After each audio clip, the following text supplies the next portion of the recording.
put up this little fence because in the spring when we have lambs in here, they'll wander around the neighborhood.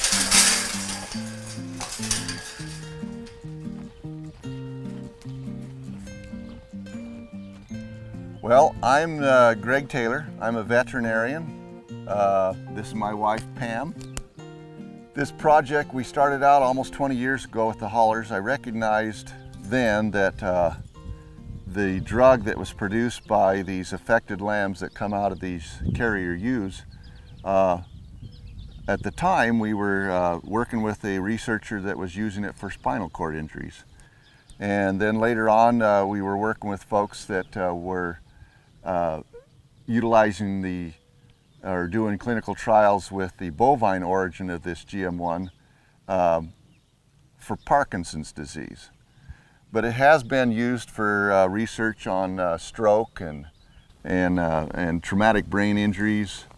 Recently they've come out with some studies that indicate that it is probably beneficial in treatment of Alzheimer's disease and things like that. A few years ago I was reading some research that came out of Canada, and I talked to Larry Haller about it. They were using GM1 for an animal model study for the treatment of Huntington's disease, and it was quite extraordinary in that these Huntington's mice went from being showing clinical signs of Huntington's disease to being completely normal within just a week or two of treatment. And that was extraordinary. And so we started offering our services and also this wonderful drug to researchers for the use of it in Huntington's disease. And so that's where we're at now, trying to get to the stage where we're moving past the animal trials into clinical trials for humans for the use of this drug. And if it shows anywhere near the results that it has shown in the animal models, it will truly change people's lives. We've had some great advances recently. We have a blood test to test for the carrier state of the in ewes. We've got on board with this project, we've got folks that can extract the chemical. We've got folks that, with Dr. Hirsch there at Massachusetts General, that is a world-renowned Huntington's disease researcher. We've got other folks that are developing an intranasal version of the drug.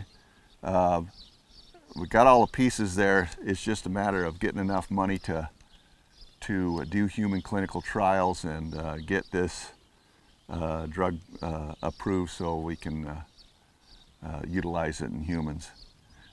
If we get enough money to do clinical trials, then there'll be a lot more demand for the drug, because we'll need to produce more and more of the drug, and so we'll need to sign up more producers and get more of these affected lambs into the pipeline. It doesn't take long, now that we've got the blood test, to get a lot more carrier ewes out there. And I envision that we could go from, we've probably got maybe 1,500 or so carrier ewes running around this part of the country. We could go from that to 20 or 30,000 carrier ewes within just a couple years' time. With Parkinson's disease, we tentatively figured out that it would probably take 300,000 to 400,000 of these carrier ewes to produce enough GM1 for the treatment of Parkinson's disease. With Huntington's disease, since there's relatively few people that are affected by the disease in the United States, it'd probably only need about 20,000 to 30,000 of these carrier ewes initially.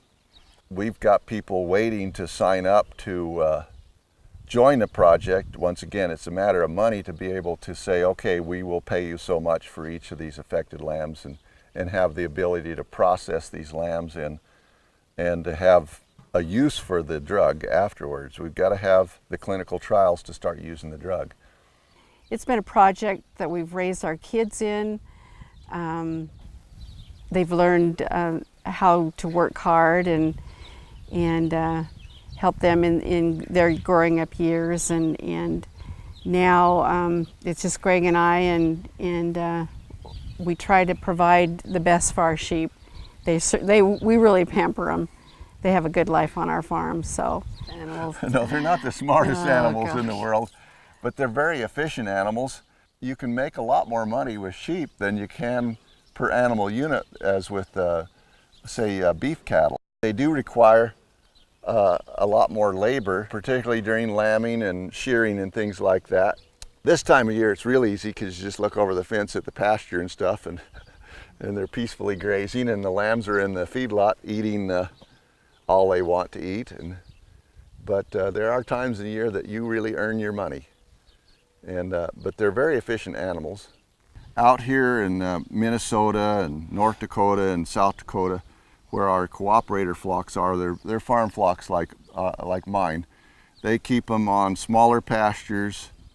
They barn lamb in the facilities like we have here. They're really healthy in these situations too. You'd think they're concentrated, but we have the barns that are well ventilated and provide shelter from the elements, but still well ventilated. And we don't treat very many lambs, maybe 2 or 3 lambs a year for various diseases, pneumonias and stuff, but we don't use a lot of antibiotics and stuff. They are healthy, happy lambs, and they grow fast. Now out west, they like to have, maybe just a big single, and so they can turn the lamb and the ewe out together on range, and that ewe will raise that lamb out on the range. That wouldn't work in our situation, because these affected, by the time they're a month or so old, they're not getting around as well as a normal lamb.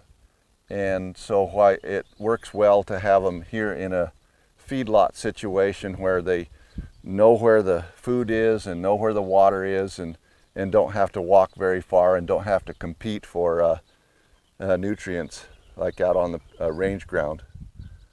But there's ways we can work with big range flocks to get them in this project. With this blood test, we can test them, and if it's an affected lamb, we can pull it almost immediately and raise it kind of like a bottle lamb in a feedlot situation, and then the ewe can go back out on the range. You want those valuable affected lambs to have an easy life. An easy life. Most people's retirement consists of spoiling the grandkids and going fishing. Our retirement will consist a lot of raising sheep and keeping this project going, because we certainly believe in it. Yeah, we believed in it for 20 years, and like I say, I've got friends who have Huntington's disease, and I want to get this into their hands so that they can utilize it and live a long and full and normal life.